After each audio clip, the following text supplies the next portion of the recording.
All right, we're rolling. Okay, welcome to the Chazz Palminteri Podcast. It's Monday. You know what that means? It's 11 a.m. It's a new show. Don't forget, we so many people have been calling up about bringing up people that they passed away. People that passed away, their mother, father, sister, brother, God forbid. And you know what I always say: you die 3 times in life. When you die, the breath leaves your body. The second time is when your soul leaves your body. And the third time is when your name is mentioned for the last time on earth. So we like to keep everybody's name mentioning, in history forever. So if you have somebody, go to Chazz Palminteri Show at gmail.com. Tell us one of your loved ones, and, we'll bring up their name on the air. Sunday, January 29th, in the Paramount Theater in Huntington, Long Island. I'm going to be doing my one-man show. We're going to be filming it January 29th. It's going to be a great show. Wednesday, March 1st, Little Rock, Arkansas. I'm going to be at the University of Arkansas Pulaski Center. That's March 1st. And March 3rd, that's a Friday, San Antonio, Texas, at the Empire Theater at 8 p.m. show. My website, chazzpalminteri.net. You can get the card. It's a great gift for, Valentine's Day, New Year's. You want to give it to your child. Christmas will be over by then. But check it out. Saddest thing in life is wasted talent. Don't forget the T-shirts. Here we go. The famous Bronx Tale T-shirt, Wasted Talent. What do we got here? Now You Can't Leave, Bronx Tale on the front. And, of course, one of the great ones, great Valentine's Day gift for your lady. If she's one of the great ones. If not, I can't help you out, buddy. You need more fucking help than me.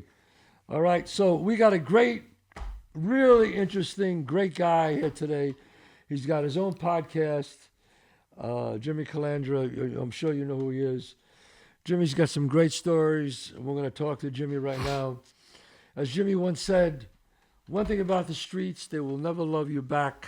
Jimmy Calandra, good to have you on the show, Jimmy. Thank you, Chazz. Thanks for having me. I appreciate you, having me. Oh, please. I love your setup. I'm a big fan of yours, and I think you're amazing. I saw the one-man show. Thank you. And I tell you really are an awesome guy. Well, I appreciate that. And what is the name of your podcast? Jimmy Calandra, Bath Avenue Story. Bath Avenue Story. So when you say Bath Avenue, would you say Bath Avenue is like a famous avenue in Brooklyn? Yes. And is that where all the wise guys, a lot of wise guys came from there? Yes. Wow. Now, you grew up there, right? Yes. Now, I saw, anybody goes on your website, I saw a lot of your photos and stuff. I mean, when you were a kid growing up, did you think you were going to be like a tough guy growing up in the streets like that? Not at all. Right. My story begins, obviously I have a father and a mother. My father worked the same job for 35 years. My mother was a stay-at-home mom. Everything with her was God everything. Eventually, my mom and dad separate. I was about 7, 8 years old. Oh. My father moves to Manhattan. Once I realized I'm a greater force than my mother, I'm hanging out at the social clubs, Nick's Candy Store, right next door from Sparrow and Frankie the Chico Social Club, and the wise guys became uncles to me. Right. So do you think you can honestly say that the divorce, if you weren't divorced, maybe your life would have been different? You know what, Chaz? I really think it would have. Right. I grew up in a 6-family apartment building. Everyone in that apartment building, every female was single. So all the men took off at that time. Wow. So, at that time, that's how it was. But I think I would have had a different childhood for the fact of I might have had some direction. Right. Maybe get a crack in the mouth, a crack in the ass. Right. And, yeah. They would have straightened me out. But instead what I did was I followed the street. I followed the wise guys, and I got into mischief. And I picked my friends. When you're a kid, you want to be accepted. And a lot of my friends were in the street. My friend Georgie Adamo, his father was a wise guy. He was murdered in the 70s. And once he was murdered, Anthony Sparrow stepped in and became little Georgie Adamo's godfather. So this is my connection with the mob, little Georgie Adamo. He was the leader of our crew at the time when we were kids. Yeah. So now, you weren't made, right? I was not made. You were no. not made. You were not made. In fact, if I remember from doing some little research on you, the only one that whoever got made was Di Chico, right? The only one that got made was Fabrizio. Fabrizio, Di Fabio. Francischi. Right. Fabrizio Di Francischi. He did get made. Now, why do you think he got made? What was his reason that he get made? Well, the streets are funny, especially when it comes to the mob. What happens is, we start out as friends, all of us, and some of us get murdered. My friend John Poli was murdered in 1988. Then little George Adamo was murdered in 91. My friend Mike Marola was murdered in 90. So I have a bunch of friends, about 5 friends that were murdered at this time. And the question to your, the answer to your question is, Fabrizio, he had an Italian last name. I got arrested. I got picked up for a bank robbery. When I got picked up for a bank robbery, I'm going really ahead of myself. They killed Paulie Galino. Paulie Galino was the leader of my crew at that time. Right. Okay? They walk him into his house. They put a couple bullets in his head, his best friends. Now, he was a tough guy, Paulie. He was a tough kid. And he was a kid you would probably like him. He had a lot of charisma. Right. He was very respectful. He was good with his hands. And someone like you, he would probably look for your favor. Right. He was a respectful kid. Right. And the way he went out was terrible. Yeah. So, see, back then, I mean, I'm older than you, obviously, but when I was growing up, the only way to get made or buttoned is you had to kill somebody. But that changed usually. Then you had to be an earner, right? Yes, absolutely. So the reason why you think they made him, was he a good earner, Fabrizio? Well, eventually later on, he earned. You know what? Once Paulie G was out of the picture, now Joey Calco and Tommy Reynolds killed Paulie Galino. Okay. Right. Now, when they go kill Paulie Galino, Joey Calco is the one who pulls the trigger because Tommy Reynolds tells him, he said, "Listen, I'm not Italian. I mean, I'm half and half." He's half Italian, half Irish, and he tells Joey Calco, he said, "Listen, this is an Italian thing. You got to pull the trigger on this one." Right. Okay. I know the story because Joey Calco told me this story after it happened. So Joey Calco kills Paulie Galino. After he kills Paulie Galino, he don't get straightened out. He never gets straightened out. 5-6 years passes by. Never gets straightened out. He never gets straightened out. So it just goes to show you that he would have never got straightened out.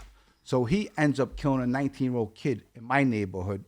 Now, in my neighborhood, there's a lot of murders all over the place, Chazz. I don't know how the Bronx was. I know the Bronx is rough. No, it was crazy. No, I know it's rough out there, but I think Brooklyn has this thing. There were more murders in Brooklyn. Yeah, I no think question. They have this thing of killing their friends. Yeah. In Brooklyn, they really do. They have this thing about killing their friends. Right. So, once they killed Paulie G, Joey Calco thought he was going to get straightened out. He ends up killing a 19-year-old kid. He goes on the lam, and I'm in jail.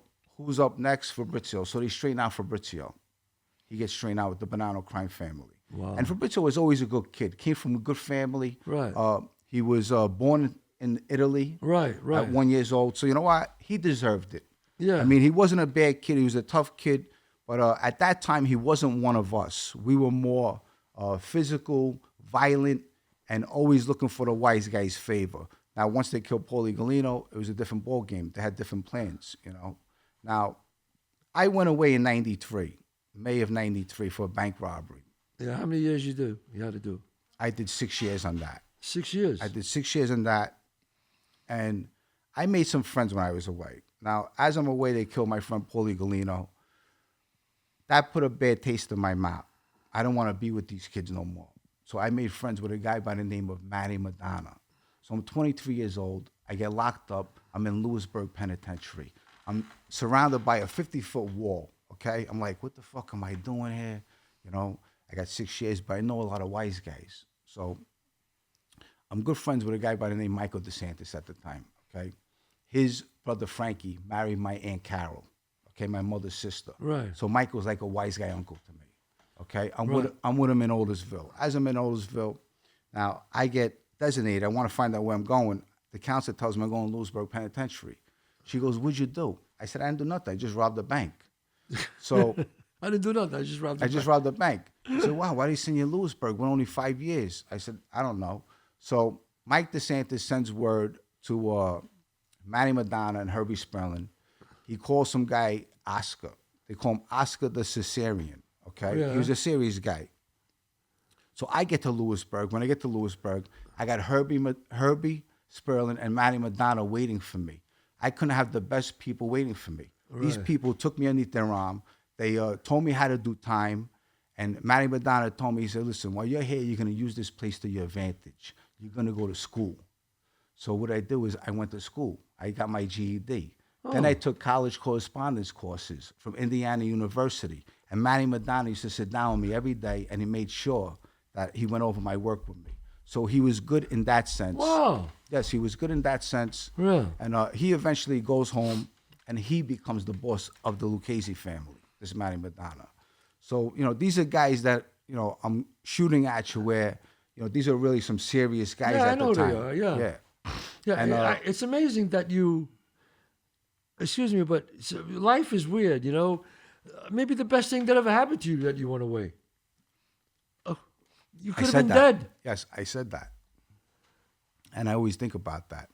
And, I say maybe I would have been with Paulie. Maybe they would have killed me too. Yeah. I'm not sure. Sure. It didn't work out that way, which is good. But, I'm here and I have a story to tell.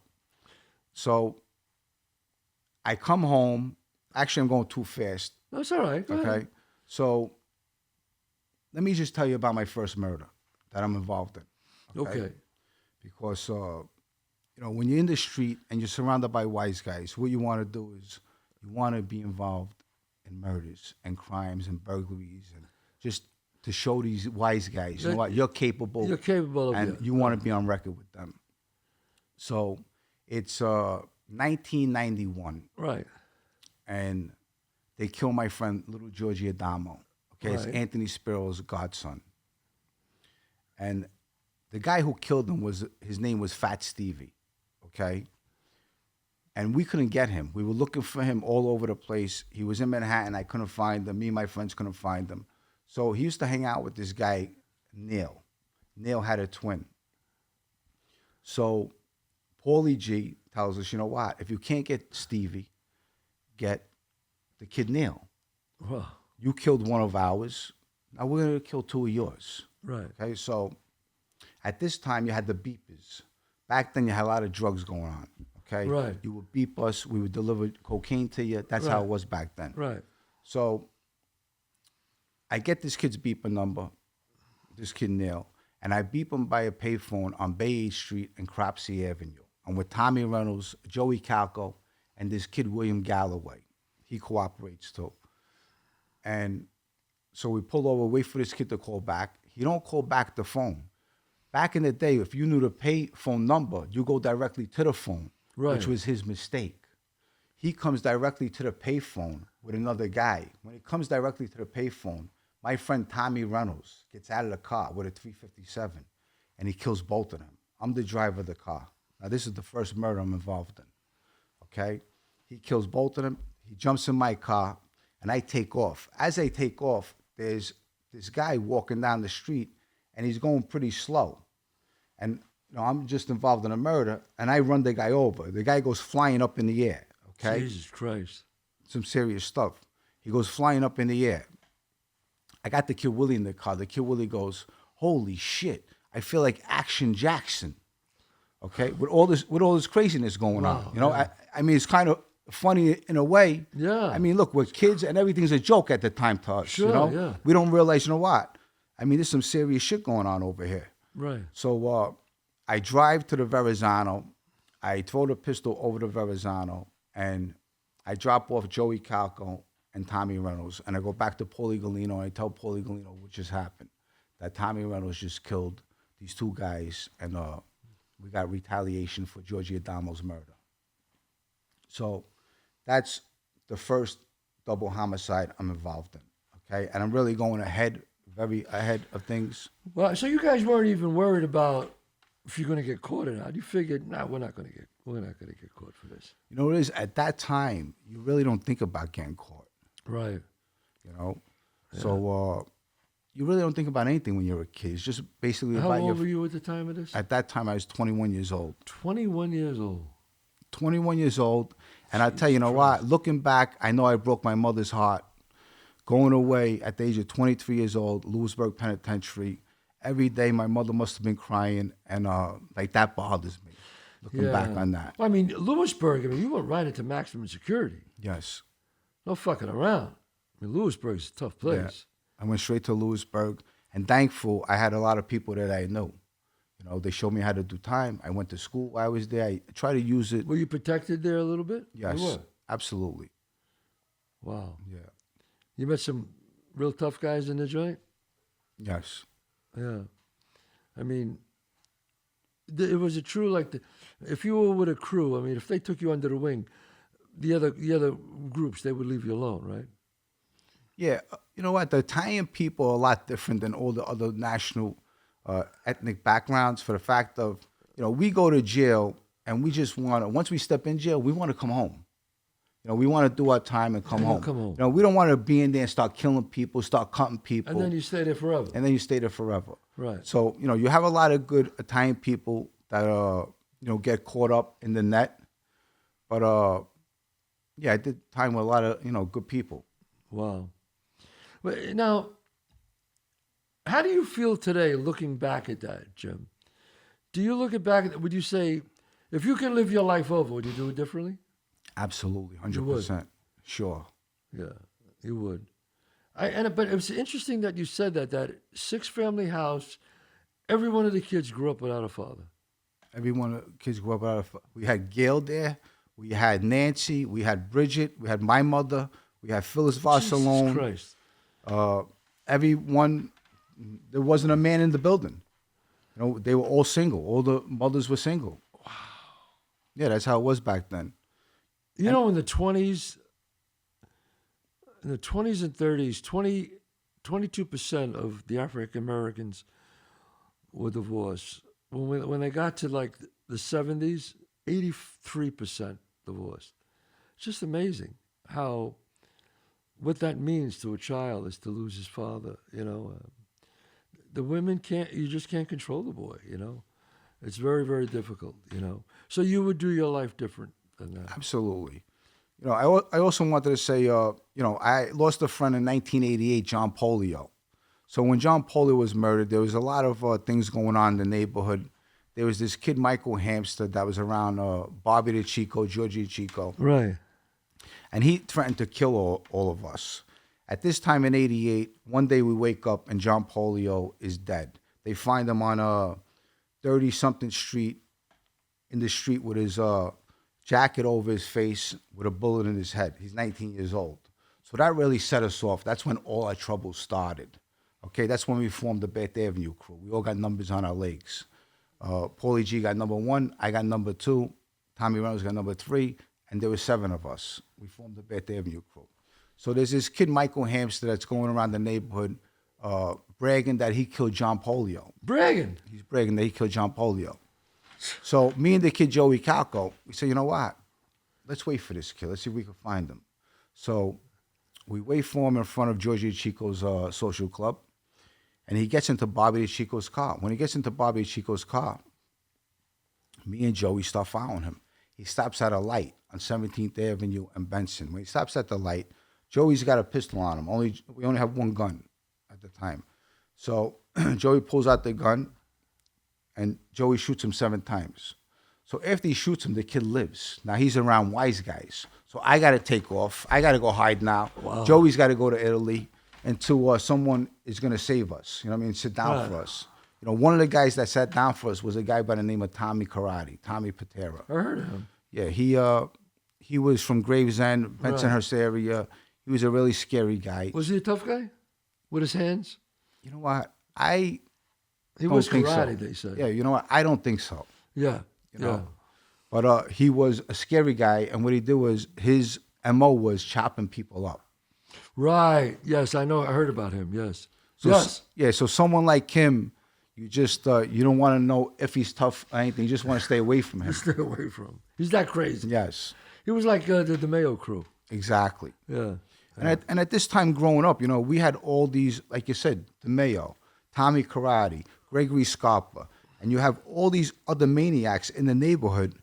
And this is a time when we grew up. So you know what? We want to be like these guys. You know, look, John Gotti is killing Paul Castellano.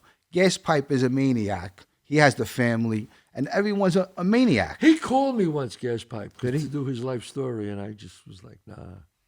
He called me from the joint, and I was like, nah, sorry, bro. Yeah. Can't do it. Yeah, I just didn't want to get involved in that. That guy's definitely a devil. Yeah, I heard about it. He died recently, right? Yes. Yeah. So that was your first murder that you were involved with. Was there any more than that? There was. Now, let me just put in the Staten Island Mall. I used to do scores. I was a score guy. I used to love to make money. Yeah. And my friend Chris comes to me. He says, Jimmy, I got this score, the Staten Island Mall. You know, why don't you look at it? It's like maybe $1 million.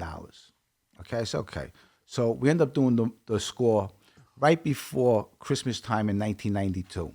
Okay? Right. We do the score. Me, my friend Gerard, Chris Paciello, Tommy Reynolds, my friend Willie. We get over $400,000 cash. The score was a success. It was great. The adrenaline, the rush, it's great. I mean, you grab the money, you go home, you start counting the money. Everything went well. Nobody got hurt. It was great, you know? So we spend the money. Now, you got to do another score. That's the thing. You think the money's never going to run out. You think the scores are always going to come. Yeah, right. But eventually, you know what? It ends. Nobody saves money, huh? Nobody They just don't do it. Nobody saves money. So my friend Chris calls me. He says, Jimmy, I got another score in Staten Island. Yeah. I got this guy. He owns a porno business. Right. And he has a big safe in his house. Right. So I go, okay, you know, I never turned down a score. Right. I'm saying, you know, you got a score? Sure. $1 million? Let's $1 do million, it. yeah.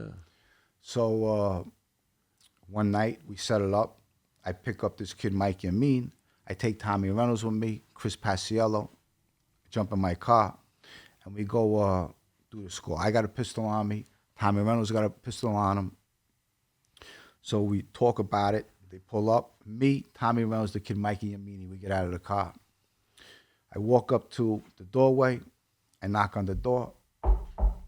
As I knock on the door, I see a woman answers. Now, nobody's supposed to be in here. Okay? There ain't supposed to be no woman here. It's just supposed to be a guy. Right. Okay, now I'm This seeing a changes woman. everything. This changes everything. Right. So now I'm seeing a woman. Okay, so a woman. There ain't supposed to be no woman here. Right. You know, so she comes to the door. As I'm about to say something, when she comes to the door, the kid Tommy Reynolds he has his gun pointed, and I see this woman go flying across the hall. He shot her. He goes flying. He shot her by accident. Okay, all three of us were there. I saw it. Okay, it was accident. He didn't shoot her because he wanted to shoot her. It was an He accident. had his finger on the He trigger. had his finger on the trigger. Okay, he might have even been on drugs. Yeah. Don't know. But she goes flying across the room. We all jet to the car. Chris says, "What happened? What happened?" You know, he heard a gunshot, and you know, Tommy shot the lady.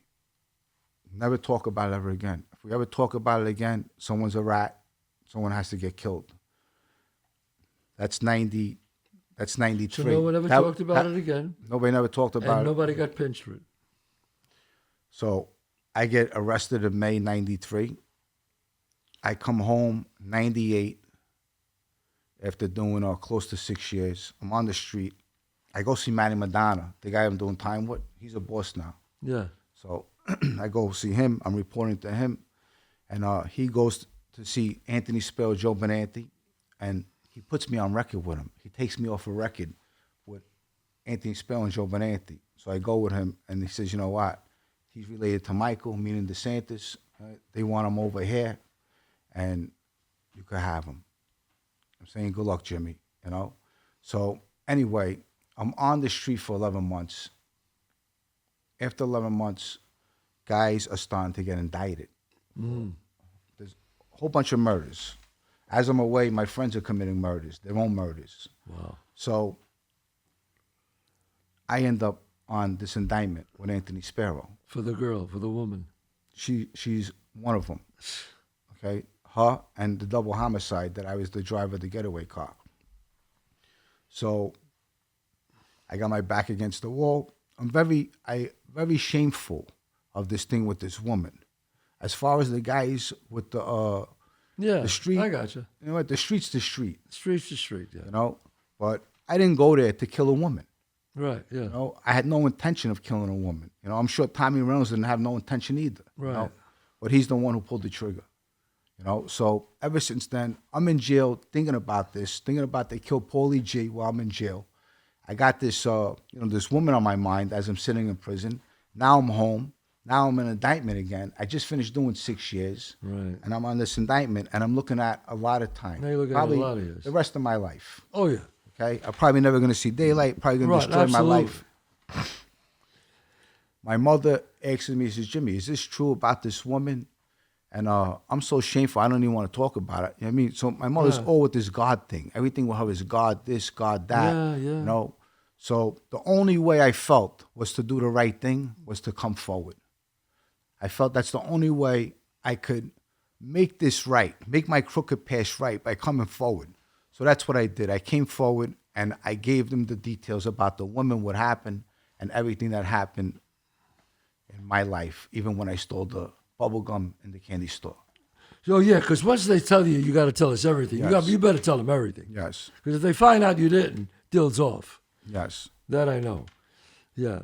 So it's like a double-edged sword. I mean, so you had to give the kid up. I had to tell everything, who was there, everything. Now, everything. if you didn't do that, you think you would have went away for life? I probably wouldn't have got life, but I probably would have got 30, maybe a little more. Yeah. That is, it's life. It's life. And today I actually have 2 little girls. I got an 8-year-old. I got a 13-year-old. So, I got a union job. I'm a Teamster. That's great. And, I got my YouTube channel. That's great, yes. So, I'm doing the right thing. And I'll tell you, doing the right thing pays off. Exactly. Now, did somebody go away when you gave them up, Jimmy? Now, this is the thing. At the woman, 3 people came forward. There's 4 people there. So all 3 years came forward. Who shot? Except the kid that shot the woman. He didn't come forward. He said, I didn't do it. He said, well, they had me, they had the kid Chris, and the kid Mike and me. I was at the scene. Right. So we all cooperated. So he just took a plea stating that he did it.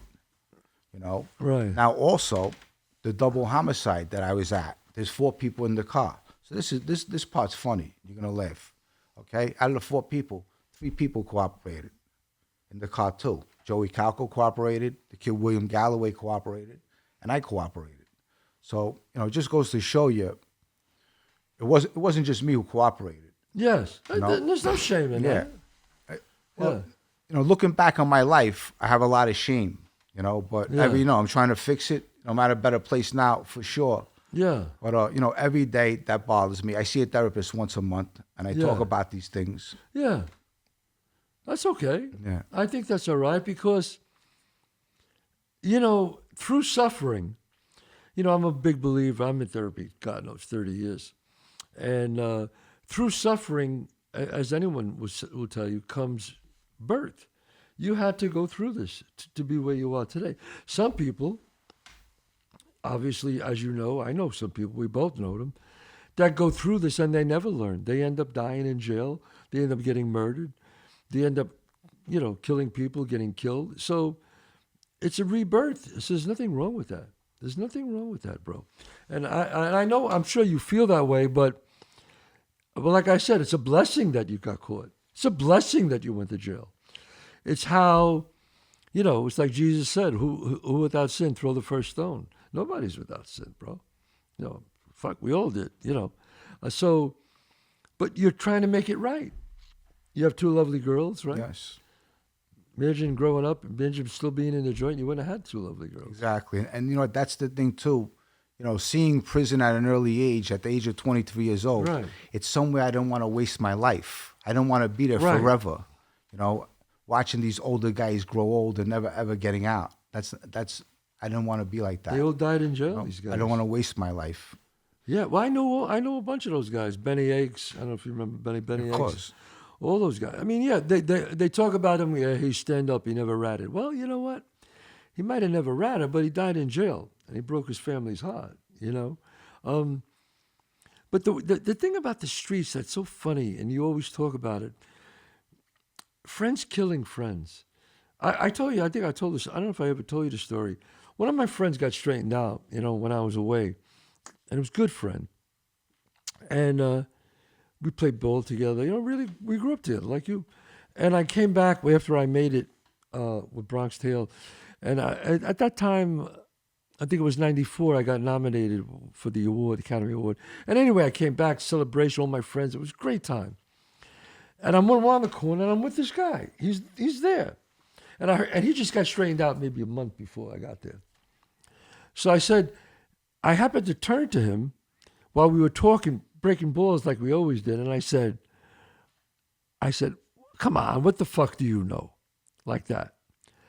And I could feel like everybody kind of got like, and I was like, and I just fluffed it off.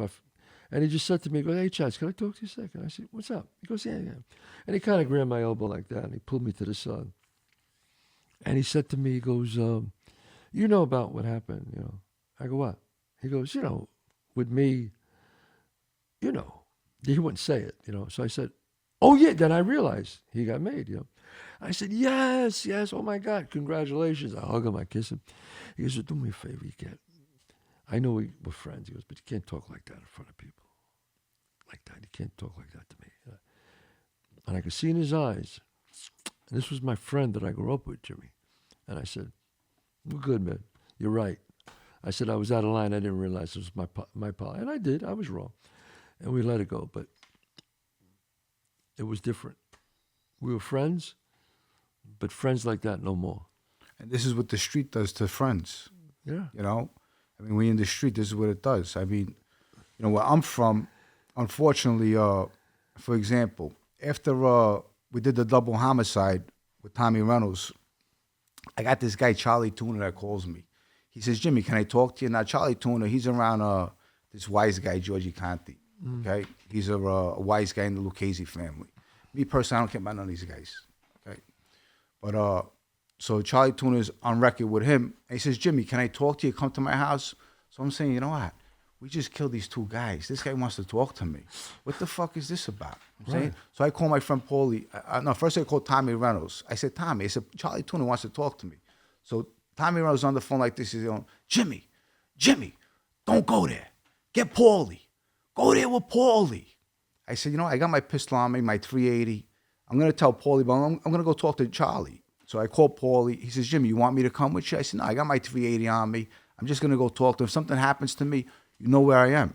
Now, that's the balls we had. We didn't care, So I go to this guy's house. As I go up his house, you got 3 steps.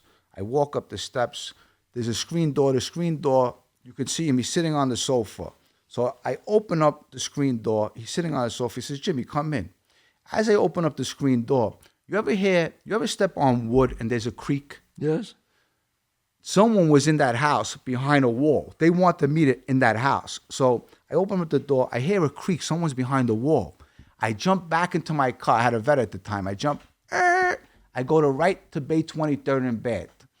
Paulie Galino's there with the guy Joe Benanti. Joe Benanti was a wise guy with the Banana Crew. Okay? I get out of the car. I said, Joe, Paul, this guy Charlie Tuna just tried to set me up. Jimmy, calm down. I'm telling you, try to set me up. Who pulls up 5 minutes later? Georgie Conti, a captain in the Lucchese family. He says, Jimmy, can I talk to you? I said, Georgie, were you in that house? Did you just try to kill me? He says, Jimmy, would I do that to you? I know you all your life since you were a kid. You'll kill me. You don't give a fuck that I was a kid, And then we find out the guy who killed John Polio, it wasn't Michael Hamster. It was Georgie Conti. And was he in the house? Well, he didn't tell us that, but I'm sure he was. Fuck, man. I'm sure he was. He didn't tell us that. Wow. But that's how the streets are. That's how the streets are. That's how the streets are. It's never the enemy. It's always your friends. They come at you with smiles. Exactly. Because only your friends can get close to you, Jimmy. And the funny thing is, too, it's that, like, all these people, when you're alive, everyone loves you. For example, Paulie Galino, everybody loved him on Bath Avenue. But, now that he's gone, nobody loves him no more. Right. It's the truth. Nobody loves him no more. Right. So, people are strange or, funny. Yeah. Out there. Yeah, but you know what, Jim? I really think you should be. I mean this sincerely. Look, did you do some bad things? Yeah, we all did. But you turned it around. And you help people now. You help kids now. I know. I see you talking to kids on your podcast about do the right thing. And that's, you're trying to help people. And those kids will pass that on to their kids. So I think you're doing a good thing. And, man, and it was great to have you on the show. I'd love to have you again. I'm gonna do your podcast. I would love to come on. I'd love to have you on my podcast. Yeah, I'd love to be on. And if somebody wants to see your podcast, tell us again what it is. Jimmy Calandra, A Bath Avenue Story. Bath Avenue Story. And I saw it. Well, great podcast. You got all these photos. You got the original photos of all those guys. Yeah. It's great. It's great. It's really great. Thank you, Chazz. But really, seriously, you should be very proud. It's proud that I'm glad that you have children now. And you're married now. And, you turn your life around. That's what it's about. It's not what you were then. It's what you are now. So it's great to have you on the show, Thank you, brother. Chazz. I appreciate it. Thank you. That's the end of the show. Don't forget January 29th at the Paramount in Huntington. Wednesday, March 1st, there'll be a Little Rock, Arkansas at the University of Arkansas. And San Antonio, Texas, March 3rd, the Empire Theater for my one-man show. This is really great to have you on, Jim. I like to have people who are real, who are honest, who say it like it is, the good and the bad. Thank you. And you say the good and the bad, and that's the main thing, man, is to just be real. God bless you. Thank you, Chazz. You too. All right. I appreciate it. See you next week.